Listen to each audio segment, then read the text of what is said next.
Buen día, profesor. El día de hoy vamos a presentarles nuestro segundo video, en el cual vamos a hablar sobre una bala que mitiga el riesgo. El equipo está conformado por Gutiérrez Hernández Silvio Guadalupe, Miscuat Flores Ana Lisbeth, Cisneros Ramírez Ana Rosa, Mena Sánchez Noé, Romero Sandrés Regina Viridiana y Marín Negrete Ana Gabriela.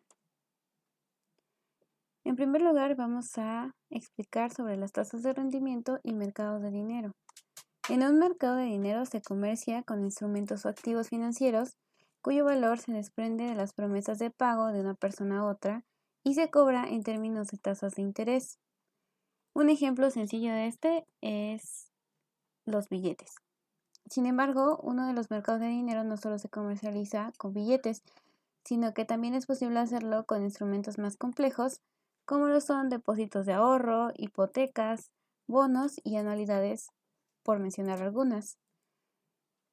Esta clase de instrumentos tienen características de que su rendimiento está determinado por anticipado. A esto también le podemos llamar instrumentos de renta fija. Por otro lado, también tenemos los instrumentos de renta variable, que se llaman así porque su rendimiento depende de diversos factores, tales como son el desempeño de una empresa, el comportamiento del mercado o la evolución de la economía. Algunos ejemplos de inversiones de renta variable son las acciones, las participaciones en fondos de inversión y los instrumentos llamados bonos convertibles. Ahora vamos a hablar sobre el riesgo de una inversión en renta variable. Vamos a hablar sobre esto definiendo 4 subtemas. El primero de ellos es la cartera de inversión. La cartera de inversión es una colección de varios activos financieros que pueden ser de renta fija o variable. Ahora hablaremos sobre el rendimiento promedio. El rendimiento promedio de una cartera en un periodo, que podemos hablar de un año, está determinado por los rendimientos promedios de los activos involucrados en el periodo y por sus proporciones dentro de la colección. Ahora, hablando sobre el riesgo de una inversión, tenemos el riesgo que una persona asume cuando invierte en una cartera en función de proporciones de cada activo de cartera y de las variaciones de cada activo respecto a su propio rendimiento medio y los rendimientos de los demás activos. Este también es llamado desviación estándar y este mide la volatilidad. Y bueno, con respecto a la volatilidad alta quiere decir que el valor del instrumento financiero correspondiente sube o cae drásticamente de un periodo al siguiente. Ahora, hablando sobre la tasa de retorno promedio, tenemos que en general, si una cartera tiene activos cuyos rendimientos promedios anuales son R1, R2 hasta R sub n, la tasa de retorno promedio de la cartera en el periodo estará dada por la fórmula que vemos en la parte inferior derecha, donde PK representa la proporción del késimo activo en la cartera. Ahora, si denotamos a la variación entre el yésimo y el jotésimo activo, la volatilidad de la misma cartera con n instrumentos estará dada por una serie de desgloses en la fórmula que ya se vieron con anterioridad en el curso, que simplificada vamos a tener la siguiente notación que aparece en pantalla. Ahora, hablaremos sobre la diversificación como medida de reducción del riesgo. Esto significa cuando tú inviertes. Es decir, si tú inviertes tu dinero comprando acciones en una sola empresa, corres el riesgo de que si baja la cotización o si la empresa quiebra, toda la inversión que tú tienes va a registrar una pérdida enorme, pues depende de los resultados de una sola empresa. Sin embargo, si tú divides esa inversión entre varios instrumentos, el rendimiento dependerá del promedio de rentabilidad de todos, es decir, las ganancias de unos pueden compensar las pérdidas de otros, y esto también se le conoce como diversificación. Ahora, una tasa de rendimiento relativamente alta con pequeñas variaciones en el valor total de un periodo a otro. Tenemos la volatilidad con la fórmula que aparece en la pantalla Y asimismo tenemos esta misma fórmula, pero ahora considerando que los activos no son independientes entre sí. Bueno, hay dos cosas importantes que debemos resaltar de esto. La primera es que refleja en que la variación de un activo con respecto a otro cualquiera es nula en términos de la fórmula que tenemos en esta parte. Y eso quiere decir que cuando estamos hablando de que omega tiende a infinito, puede existir una relación. Ahora mi compañero Noé nos va a presentar una serie de ejemplos en donde nos va a explicar la parte de la región factible de una cartera. De acuerdo, para entender mejor el concepto de región factible de una cartera, ahora procederemos a mostrar dos pequeños ejercicios que se llevaron a cabo en Excel. Para el primero de ellos se consideran dos activos distintos cuyos rendimientos medios en un año son del 15 y 12%, respectivamente. Igualmente, se tiene que la volatilidad del primero es de 0.2, la del segundo es de 0.18 y que la variación de uno con respecto al otro es de 0.01. Ahora, ¿qué sigue? Sigue encontrar el rendimiento medio anual y la volatilidad de todas las diferentes combinaciones de estos dos activos. Recordemos que para el rendimiento medio anual basta con obtener la suma de las proporciones de los k'ésimos activos en la cartera multiplicadas por los rendimientos promedios anuales. Es decir, en este caso, el rendimiento medio anual estaría determinado por la fórmula que observamos aquí en la parte superior derecha. Notemos que como inicialmente no se nos han dado las proporciones de los activos en la cartera, se considera a P como la proporción de la cartera que corresponde a los activos del primer tipo, y como solamente son dos activos, se considera a 1 menos P como la proporción de la cartera que corresponde a los activos del segundo tipo. Por otra parte, tenemos que la volatilidad de todas las diferentes combinaciones de estos dos activos vendría dada por la otra fórmula que observamos debajo de la primera fórmula indicada, es decir, la volatilidad de todas las combinaciones estaría determinada por la raíz cuadrada de la volatilidad del primer activo al cuadrado por la proporción del mismo activo al cuadrado más la volatilidad del segundo activo al cuadrado por la proporción de este al cuadrado, más dos veces la proporción del primer activo por la proporción del segundo activo por la variación que existe entre ambos activos. Después de llevar a cabo las operaciones correspondientes, tenemos que la volatilidad es igual a la raíz cuadrada de 0.0524 p al cuadrado menos 0.0448 p más 0.0324. Notemos que las ecuaciones finales tanto del rendimiento medio como de la volatilidad están escritas en términos de p, por lo cual estas ecuaciones son ejemplos de ecuaciones paramétricas. Luego, tabulamos la relación entre ambas ecuaciones. Para ello, hacemos variar la proporción de P que le damos al primer activo en la cartera. Observemos que al hacer esto también hacemos variar la proporción del segundo activo. Veamos que la proporción de P observada en la columna B varía de 0 hasta 1 en centésimas. Posteriormente, para cada variación de P, calculamos el rendimiento medio y la volatilidad con las fórmulas paramétricas encontradas. Esto se encuentra en las columnas C y D.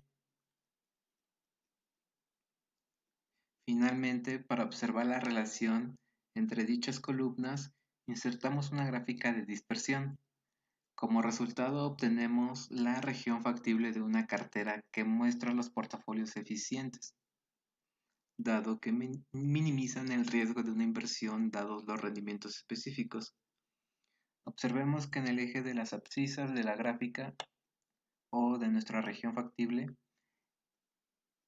representamos las volatilidades, mientras que en el eje de las ordenadas mostramos el rendimiento medio. Continuamos con el siguiente ejercicio. Para el siguiente ejercicio podemos observar que es muy similar al primer ejercicio mostrado, pero ahora se considera una cartera con 4 activos, de los cuales se supone que los rendimientos medios durante un año son 30%, 15%, 20% y 20% respectivamente. También en los recuadros superiores derechos que tenemos aquí en esta hoja, vemos que los datos del ejercicio que se presentan son un arreglo que muestra las variaciones de cada activo con respecto a las de los demás y los rendimientos medios anuales.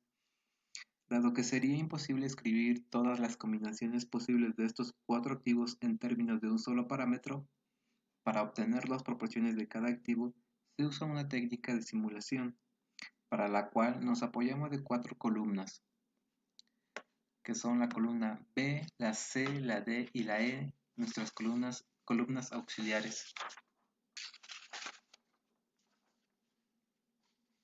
que, pues como podemos observar, cada una de ellas contiene valores aleatorios. Luego, para generar las proporciones de cada activo, tomamos la proporción de cada uno de los valores aleatorios con respecto a la suma de los 4. Por ejemplo, para el activo 1, aquí en la celda F3, se obtiene la proporción al dividir el número aleatorio 1 entre la suma de los 4 números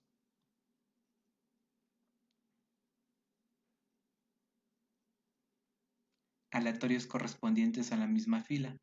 Este procedimiento se repite para cada activo y luego se calcula el riesgo y el rendimiento con las fórmulas correspondientes.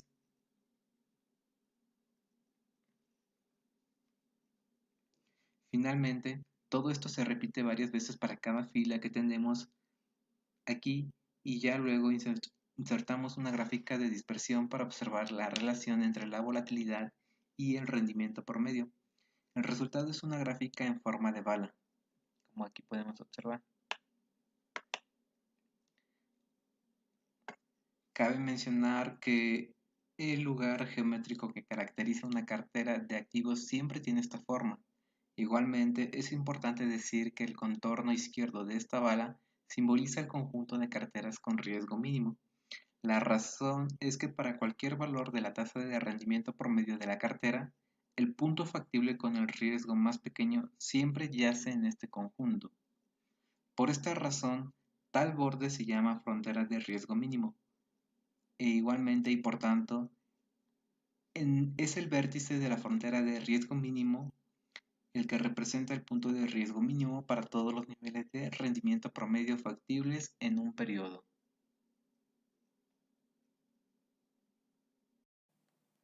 A continuación voy a presentar el modelo de Markowitz, que nos dice que toda decisión implica un riesgo. Bueno, este modelo nos sirve para encontrar el portafolio óptimo, que es la relación entre dos parámetros que son riesgo y rendimiento, viendo así en qué acciones debemos invertir y cuánto vamos a invertir. Se emplea una fórmula cuyo resultado va a ser la varianza del portafolio. ¿Qué necesitamos saber para este modelo? Bueno, necesitamos saber la desviación estándar y la varianza. También debemos saber la correlación, que es qué tan dispersas están las variables entre -1 y 1, donde 1 es la correlación positiva perfecta, 0 va a ser una ausencia de relación y -1 una correlación negativa perfecta. Asimismo, debemos de conocer nuestra covarianza, y esta va a ser la variación en el rendimiento de una acción en relación con la varianza en el rendimiento de otra acción entre -1 y 1.